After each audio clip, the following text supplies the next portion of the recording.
క్రైస్తలోట్ July 5వ తేదీ 2024. ఈరోజు దేవుని వాక్యం. మరియు మీకు క్రొత్త మనస్సు అనుగ్రహించి మీలో ఒక ఆత్మనుంచుదును. అప్పుడు మీ శరీరం నుండి రాతి గుండెను తీసివేసి మీకు మాంసపు గుండెను ఇచ్చితిని. యెహెజ్కేలు గ్రంథం 36వ అధ్యాయం 26వ వచనం.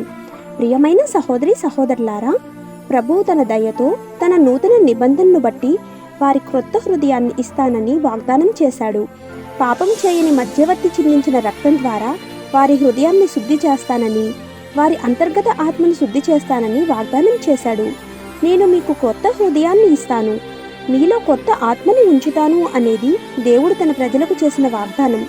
నేను మీలో నుండి రాతి హృదయాన్ని తీసివేసి మీకు మాంసపు హృదయాన్ని ఇస్తాను. శతాబ్దాలుగా తిరుగుబాటు జరుగుతున్నప్పటికీ దేవుడు మనుషుల కఠినమైన రాతి హృదయాన్ని తొలగించి దాని స్థానంలో ప్రభువు పట్ల సున్నితంగా మరియు ఆయన వాక్యానికి ప్రతిస్పందించే హృదయాన్ని పెడతానని వాగ్దానం చేశాడు. ఆమేన్. God bless you.